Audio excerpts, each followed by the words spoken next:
fair night at Brennan Theaters watching Resident Evil, the final chapter. I'm a huge fan of Resident Evil. I played all the games except the 6th one. I even watched the CG movies that they have. It's a fascinating franchise. So basically, like, big corporation does awful shitty things and like gets away with it, and you've got the little guy, the underdog, that comes in and just monkey wrenches the whole plans. The first movie came out back when I was in high school. I had my issues with it, and the second one came out and I really loved it, and the third one, and so on until we get to now. The problem that I had with this movie going into it, where are all the characters? Especially the way the 5th one ended, they're all there. It's literally like, bam, here's my team of 6 Pokemon, and now I've got one. What happened in Washington? The way the 5th one ended, you see them on the roof, and the camera like pans out, and you see all the monsters coming in. You're like, oh, awesome battle scene, credits. This one opens up, here's the aftermath. So what exactly happened? That really bothered me, especially when you have all these other characters. Chris Redfield, where was he? Come on, he's one of like the heart and soul guys of the game, especially him and Wesker, like always going at it. He's in one movie, the 4th one, and then that's it. He's not in anything else, no mention of him. So for me, that is bad storytelling, bad writing. I broke one of my cardinal rules by seeing Resident Evil, the final chapter, which is to say, don't see the 6th movie in a series if you haven't seen the first 5.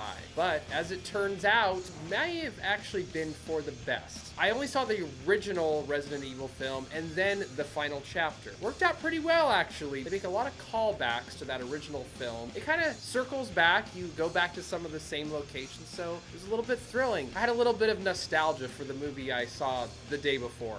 Felt kind of good, actually. Plus, there's this pretty great, I'm going to say 3-minute, maybe it was 30 minutes long, recap scene at the beginning of the movie. So they explain everything that happened. Worked out pretty great for me. I felt like I was on board. I was having a good time. I'm going to preface my review by saying that I had watched the original one when it first came out 15 years ago, and then I watched it with the group yesterday, but I haven't seen the rest. So I skipped from 1 to 6 without seeing anything in the middle. And I will also preface that I'm not a horror movie guy, but at the same time, I am a video game guy. So I know somewhat the games, I know somewhat the backstory. These movies are what you expect they would be. So when I rewatched the first movie yesterday, and I kind of got a basis of what to expect from this movie, and I wasn't surprised watching the new movie. It was more of the same, just a lot bigger budget and bigger scenes and giant action and stuff like that you would expect since they made it 6 movies and they have more money to use. I do think it's kind of sad that I only saw the 1st and the 6th and I caught plot holes. I mean, that is definitely a problem. Some movies can pull off plot holes because it's so popcornish and so just cheesy and campy on purpose. You don't really care. The plot wasn't the main purpose to watch the movie. I don't feel this is one of those movies. I feel like the plot is a big part of the movie. This movie had a lot of action, and I appreciate that, and it had a lot of monsters, which I also appreciated. I love the whole thing with Resident Evil having the monsters. They take the virus and they'd be like, hey, what would we put into a dog? Oh, there you go, monster dog. Put it into like a bat or something, like monster bat. What would you put into people, but then do this to it? So the monster aspect, really high in this. It had tons of monsters. They also, I felt, went back to like the basics, where in the first game, when you're in the mansion and like traps everywhere, same thing with this movie. Once they got back into the hive, which is not a spoiler, it's in the preview, trap after trap after trap after monster, you're like, holy crap. So yes, that is the sweet part about the movie, but the bitterness is just, there were still many questions they didn't answer. They totally tweaked some stuff, and I don't want to go into it too much to ruin it, but it's just kind of like, okay, I guess I can kind of understand why you did it. At the same time, I don't. There's a lot of generic monsters doing random things, looking kind of uninspired, and they all really like to roar a lot. There's something about these zombie monsters that they show up and they just look around and roar, and then they get hit and they roar, and then they're gonna attack you and they roar again, and it gets a little tiresome with all the roaring. There is a lot of good stuff though. There's a ton of great science fiction classic tropes in it. We've got clones, hologram, artificial intelligence, creepy British children, zombies, of course, the ever so present monsters. A lot of pretty cool stuff all sort of thrown together. Pretty interesting storyline when they're actually doing the storyline. I did notice that there were plot holes that I would have noticed if I watched 2 through 5. Lucky for me, I didn't watch 2 through 5, so I don't have to worry about those. I'm not going to taint my opinion of this final chapter. When it comes to the acting,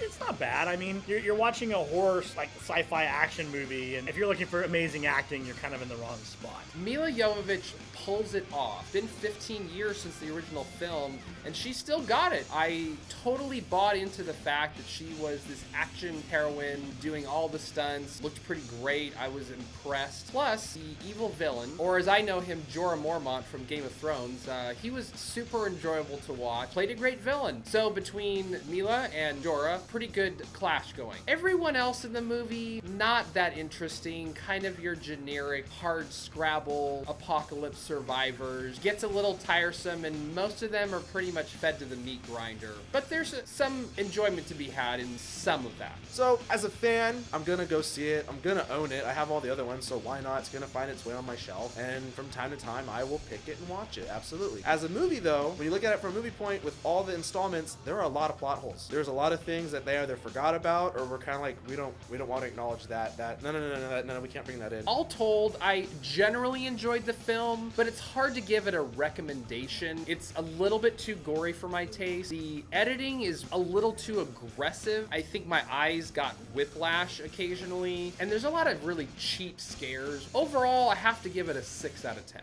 With this being the 6th movie, if you just see the first movie and skip all the ones in between, you'll probably be just fine. As a matter of fact, it sounds like if you've seen the movies in between, you're going to be less pleased with this movie. So I'm going to give this movie a 7 out of 10. It's a fun action movie is the way I looked at it. I mean, there are horror moments. It has those fake jump scares and stuff where they just kind of jolt everything at you so you jump. I enjoyed the movie. I enjoyed the story. I thought it worked as a final chapter. I enjoyed kind of seeing everything fleshed out for me. The clashes between the characters at the end, it was cool. It was satisfying for someone that didn't see all the movies. Movie, sorry guys, it's a 5. I have to give it a 5. You know what? Let's give it a 6. Rethinking about it, I like the action, the monsters, so that's 5 is a little too harsh. We'll give it a 6, which is only 0.8 lower than what everyone else gave it on the internet. So, question for you this time, what is your favorite Resident Evil movie? For me, hands down, is the second one. Best one, period. They literally took like chunks of game and made it live action. Super cool. Loved it. Nemesis, get the whole stars. Go on ahead and favorite this video, like it, subscribe to this channel for more reviews like this one, throwback reviews, unboxing videos. Leave your comments down, tips, suggestions, hate, love. I want to know. Throw it down there below. And remember,